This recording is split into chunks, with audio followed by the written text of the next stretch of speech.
Welcome to Library Connection. I'm Mandi Cantrell, Youth Services Director at the B.B. Comer Memorial Library in Sylacauga, Alabama. I've chosen today for our Library Connection some of my very favorite books. These are books that are good for all ages. I've used them with children's programs, I've used them with adult programs, and they've always been very well received. These are books about true events, so I hope you will enjoy them just as I have.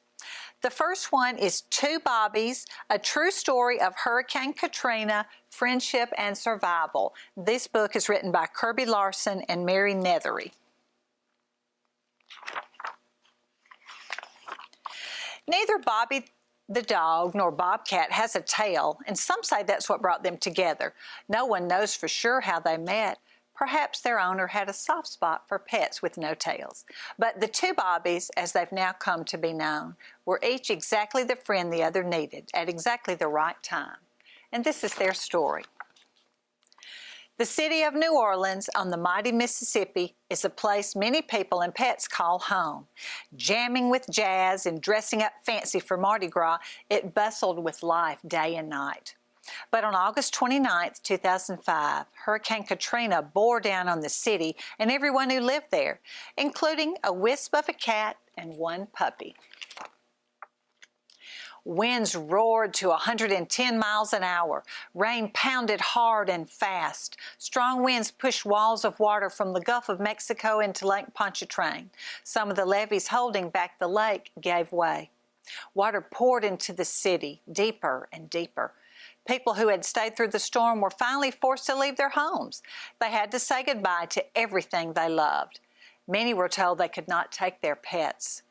Bobby and Bobcat were left behind. Bobby had been tethered with a length of chain.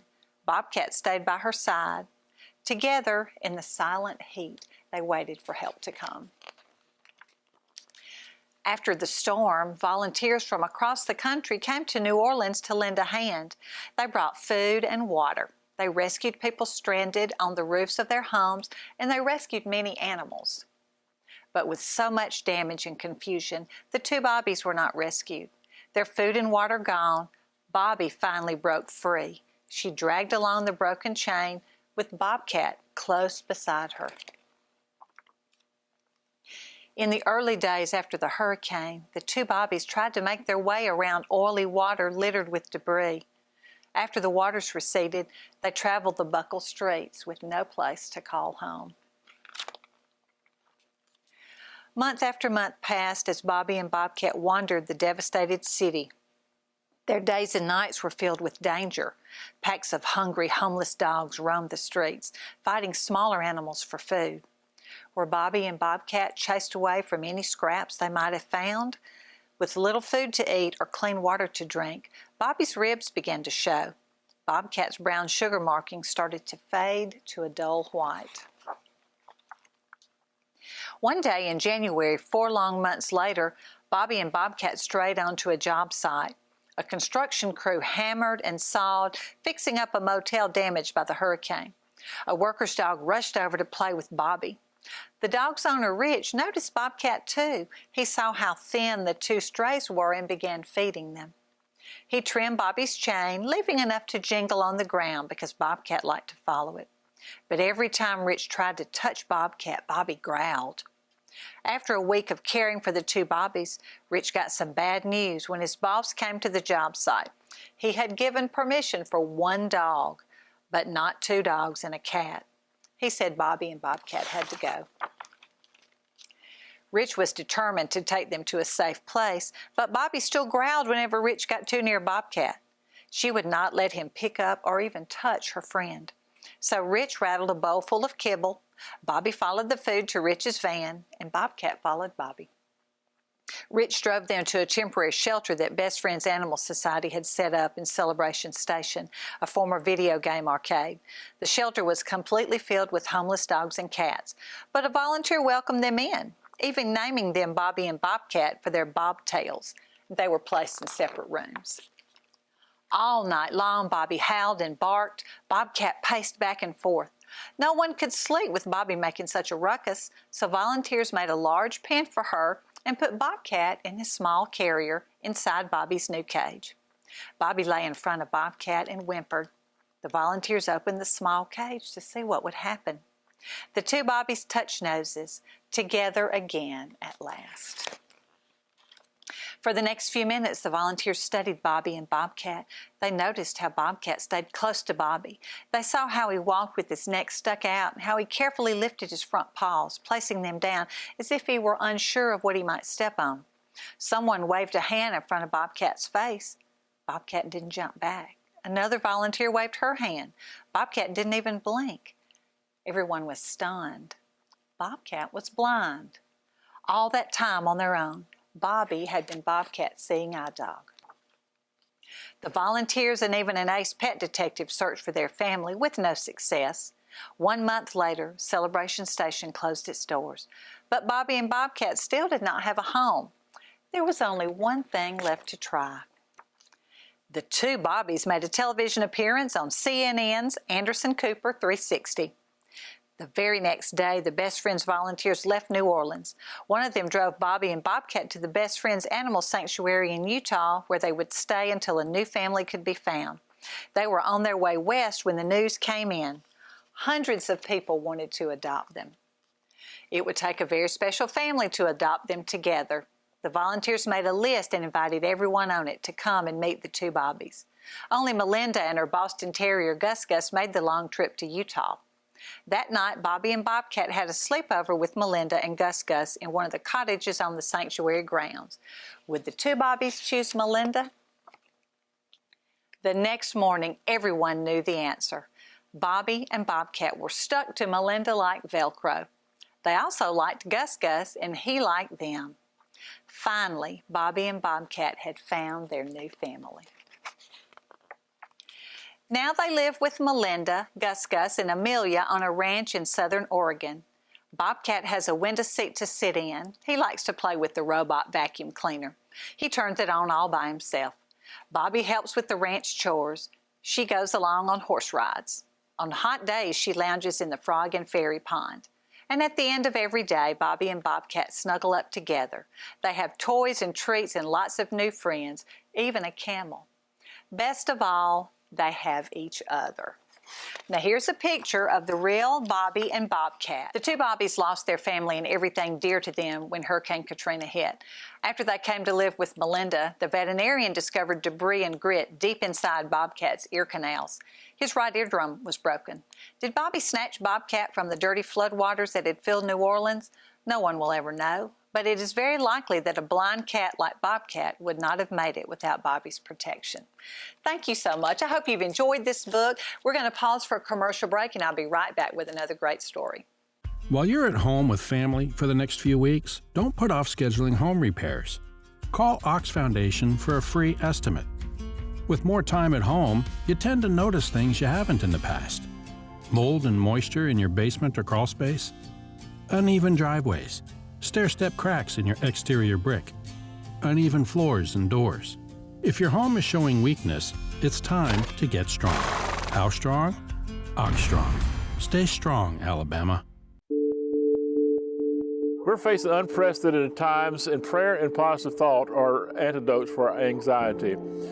Please continue your prayers for our medical profession, our leaders, our first responders, and those afflicted with this virus. My name is Mark Ledbetter, president of the Coosa Valley Ministerial Association, and I encourage you to reach out to local pastors for any spiritual or emotional needs. God will see us through these trying times. Coosa Valley Medical Center, one of the top 10 hospitals in Alabama, is also Sylacauga's largest employer. Services from the emergency room, to surgery, to cancer treatment, to post-stroke care. You won't believe what's right in your backyard. It's Coosa Valley Medical Center in Sylacauga. So, if you're sick in Alabama, choose one of the top 10 hospitals in Alabama. That is Coosa Valley Medical Center. Marble City Pharmacy in Sylacauga is your destination for the highest quality health care. Our knowledgeable pharmacists are always available for questions about your medications or advice on taking over-the-counter products and supplements. Our friendly staff can assist you in choosing from our full lines of compression hose and medical equipment. And don't forget our gift department. We have a great selection of unique gifts for every occasion. Stop by and see us today. Marble City Pharmacy, here for life. The next story I have is Miss Moore Thought Otherwise, how Anne Carroll Moore created libraries for children. Once in a big house in Limerick, Maine, there lived a little girl named Annie Carroll Moore. She had large gray eyes, 7 older brothers, and ideas of her own. In the 1870s, many people thought a girl should stay inside and do quiet things such as sewing and embroidery, but Annie thought otherwise. She preferred taking wild toboggan rides from the cemetery all the way down past Main Street, or bouncing along in Father's buggy to the sounds of Pocahontas's clip-clopping hooves. Through the trees, Annie could glimpse the white mountains far away in the distance. She dreamed about the world that lay beyond and about what she would do someday. Annie loved the stories and poems Father read aloud to her after dinner. On rainy afternoons, she would climb up to the attic to look at a children's magazine called St. Nicholas. In those days, children weren't allowed to go inside libraries. People didn't think reading was very important for children, especially not for girls. When Annie turned 19, many girls her age were already married. Back then, an unmarried girl like Annie might keep house for her parents or perhaps become a teacher or missionary. But Annie thought otherwise. She decided to become a lawyer like her father, and day after day she went to his law office to learn how. Then in one terrible week, Annie's parents both died from the flu. When her brother's wife died too, Annie stayed home to take care of her 2 little nieces. Venturing beyond the White Mountains would have to wait. After several years, her brother married again, and Annie heard exciting news. Libraries were hiring women as librarians.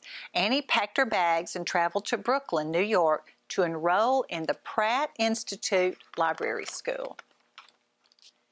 New York was a big city. Some people thought it was a dangerous place for a young woman to live on her own, but Annie thought otherwise. She loved walking along its busy cobblestone streets, going to the circus and the opera, and riding in a horse-drawn car across the great Brooklyn Bridge. Annie studied hard. She graduated from library school and got her first job as a librarian at the Pratt Free Library. Some libraries were beginning to let children come inside, but Annie's library had something brand new, a library room planned just for children. Children could come in and take books off the shelves, and in the evenings, Annie read aloud to them, just as her father had read to her. Word spread about Annie's library until one day a man named Dr. Bostwick asked her to be in charge of all the children's sections in the 36 branches of the New York Public Library. Miss Moore dressed in her finest hat and suit and visited each library, from Harlem to Chatham Square. She saw that many librarians did not let children touch the books for fear that they would smudge their pages or break their spines. They thought if children were allowed to take books home, they would surely forget to bring them back. But Miss Moore thought otherwise. She trusted children. So she created a big black book with this pledge inside. When I write my name in this book, I promise to take good care of the book I use at home and in the library, and to obey the rules of the library. Miss Moore persuaded the librarians to use this pledge so all the children of New York could check out books and take them home. Miss Moore pushed for other changes too. She urged the librarians to take down the silent signs and spend time talking with children and telling them stories. She pulled dull books off the shelves and replaced them with exciting ones such as The Adventures of Tom Sawyer and Swiss Family Robinson. She wrote book reviews and made book lists to help parents, librarians, and teachers find good books for children, and to encourage book publishers to publish better children's books. But many libraries still kept children's books locked in cabinets or tucked away in corners. They did not have enough books for children or enough shelves to put them on. So when it was announced that a grand new library would be built on 5th Avenue and 42nd Street, Miss Moore was determined to make its new Central Children's Room the best it could be for all the children of New York. Miss Moore had child-sized tables and chairs specially made. She chose beautiful pictures by N.C. Wyeth and other artists to hang on the walls. For the floors, she found rosy pink tiles from Wales. She gathered collections of shells and butterflies to display. Then she filled the shelves with the very best children's books she could find. Finally, one warm spring day in 1911, the huge bronze doors of the New York Public Library swung open for the first time. Crowds lined the streets as a police escort brought the President of the United States, William Howard Taft, to dedicate the magnificent new library. When the library opened to the public the next day, the children of New York City walked through their own special entrance into the new children's room. Hundreds of new children's books in many languages waited within reach, and beneath every window, a cozy window seat waited for children to curl up in it. From then on, every day seemed to hold a new surprise in the children's room. Miss Moore organized reading clubs and invited musicians, storytellers, and famous authors like Dr. Seuss to entertain the children. Often, Miss Moore would reach into her handbag and pull out a wooden doll named Nicholas Knickerbocker. Children who were just learning English felt less shy about talking when Nicholas was around. One day, the King and Queen of Belgium visited the New York City Library. "You must come see the children's room," Miss Moore told the Queen. That day, all the children in the library, from the richest to the poorest, shook hands with the King and Queen. Outside the library walls, 2 world wars, epidemics, and the Great Depression came and went. But inside the children's room was always warm and bright, a place where children could meet other children and learn interesting things. In big cities and small towns across America, more and more libraries began to copy Miss Moore's Central Children's Room. So did libraries in England, France, Belgium, Sweden, Russia, India, and Japan. When Miss Moore turned 70 years old, it was time for her to retire. Some people thought she should sit quietly at home, but Miss Moore thought otherwise. Her friends at the library gave her a set of luggage with a small green suitcase for Nicholas, and she traveled across the country teaching people how to make good libraries for children. Today, libraries across America have thousands of books for children, and thanks to the help of a little girl from Limerick, Maine, who had ideas of her own, any child could choose a book from a library shelf, curl up in a comfortable seat to look through it, and then take it home to read. Here's a picture of the real Anne Carroll Moore, and I hope you've enjoyed this. And we're going to pause for a commercial break, and then we'll come right back in just a few minutes with another book that's one of my favorites. While you're at home with family for the next few weeks, don't put off scheduling home repairs. Call Ox Foundation for a free estimate. With more time at home, you tend to notice things you haven't in the past. Mold and moisture in your basement or crawl space, uneven driveways, stair-step cracks in your exterior brick, uneven floors and doors. If your home is showing weakness, it's time to get strong. How strong? Ox Strong. Stay strong, Alabama. We're facing unprecedented times, and prayer and positive thought are antidotes for our anxiety. Please continue your prayers for our medical profession, our leaders, our first responders, and those afflicted with this virus. My name is Mark Ledbetter, president of the Coosa Valley Ministerial Association, and I encourage you to reach out to local pastors for any spiritual or emotional needs. God will see us through these trying times. Coosa Valley Medical Center, one of the top 10 hospitals in Alabama, is also Sylacauga's largest employer.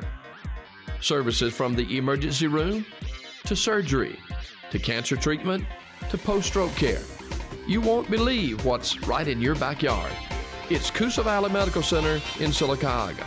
So, if you're sick in Alabama, choose one of the top 10 hospitals in Alabama. That is Coosa Valley Medical Center. Marble City Pharmacy in Sylacauga is your destination for the highest quality health care.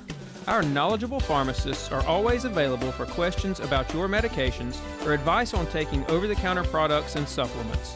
Our friendly staff can assist you in choosing from our full lines of compression hose and medical equipment. And don't forget our gift department. We have a great selection of unique gifts for every occasion. Stop by and see us today. Marble City Pharmacy, here for life. Welcome back. The next story I've chosen is Out of the Woods by Rebecca Bond. This is a true story of an unforgettable event.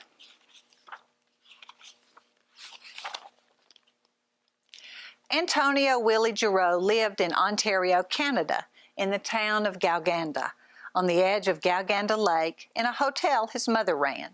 It was not a fancy place in 1914, but it was big, 3 stories tall. There weren't many children to play with, so Antonio made friends with the hotel workers. He knew the daily routines of the cooks, the maids, and the hired men who stoked the stoves and maintained the building. The ground floor of the hotel had a large open space for eating with the kitchen at one end. Antonio slept in a room off the kitchen that had once been a pantry. The second floor had rooms for travelers passing through and outdoor sportsmen who would stay for a few days to fish or hunt. Antonio liked to peek into these rooms when the doors were open. Even though they had warm, dry beds and woolen blankets like his own, these rooms were much more interesting. They also had the guests' canvas travel bags with many pockets, nets and poles for fishing, and sometimes even guns. But the top floor was Antonio's favorite, one great room lined with rows of bunk beds. It was here where the men who worked in the forest, trappers, lumberjacks, and silver miners, lived for months at a time. Here it smelled wonderful, of sweet tobacco and wood, wool and leather and sweat. Here Antonio could listen to French and English and Native American languages, sometimes all spoken at once. And up here in the evenings, the men played cards and made music, told boisterous stories and laughed. Antonio loved how the top floor of the hotel was very noisy until the lanterns were blown out and everyone fell asleep. Only then did it become so quiet that he could hear the fir boughs brushing against the window panes. Surrounding the hotel was a dense forest, mostly cedar, pine, balsam, and poplar trees. When Antonio walked through the forest, he heard the bay of wolves getting ready to chase deer, saw the tracks of foxes hunting mice, and noticed signs of bear, moose, and weasel, fur rubbed off on bark, a sleeping impression in the earth, a hollow log lined with dry grass. These half-glimpses were never enough for Antonio, but he also knew that in Galganda, with its trappers, hunters, and lumberjacks who made tall trees crash to the ground, the safest place for the animals was a distant, hidden one. When Antonio was almost 5, the summer was so dry the green carpets of moss yellowed, the silky grass crisped, and the pine needles on the trees turned brittle. One day, a miner on the 3rd floor spotted smoke in the hills and sounded the alarm. Antonio knew they were all in real danger. The news spread fast, the fire spread faster. Antonio watched as the wind pushed the fire in every direction. He heard it roar like a monster and crackle with white lightning heat. Soon there was only one place to go.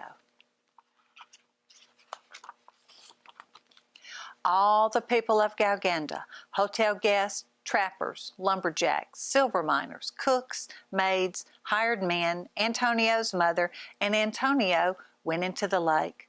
There was even a baby, not half a year old, held in his mother's arms. They stood in the water up to their knees, their waists, their shoulders, and stared as the fire came closer and closer. And then through the smoke and flames, Antonio saw something remarkable. Out of the forest and into the lake came foxes and rabbits, bobcats and raccoons. Wolves appeared, and deer and moose, porcupines and elk, squirrels and possums, even some bears.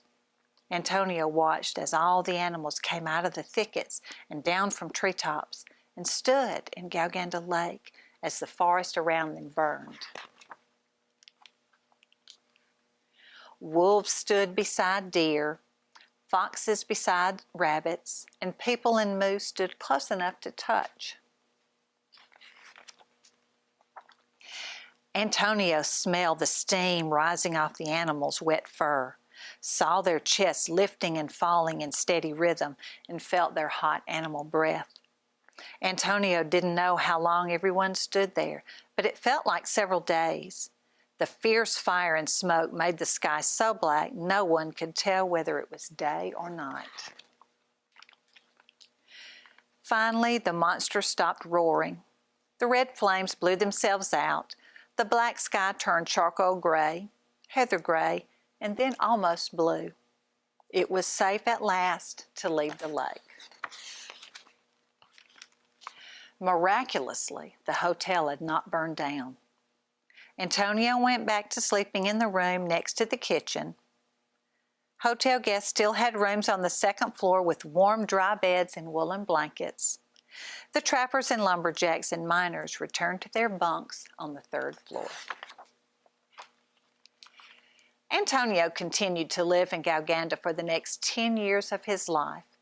He stayed friends with the cooks, the maids, and the hired men. He listened to the stories told by the lumberjacks, and sometimes he went fishing with the fishermen, and he swam in the cold lake. But Antonio never forgot the fire or the people up to their waist in water.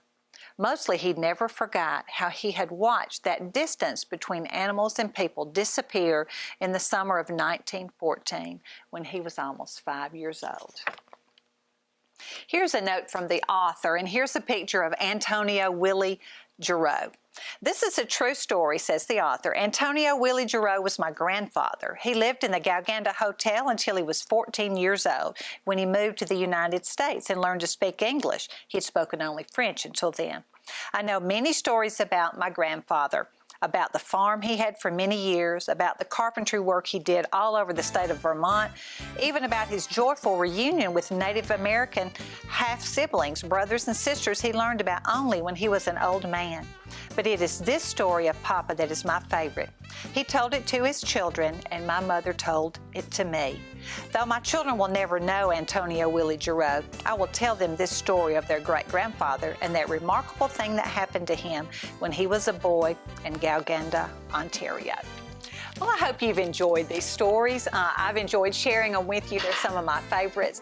I also want to just encourage you to keep looking at, we'll have more Library Connections, and stay in touch with our Facebook page to find out other things that are going on. Thank you for joining me on Library Connections.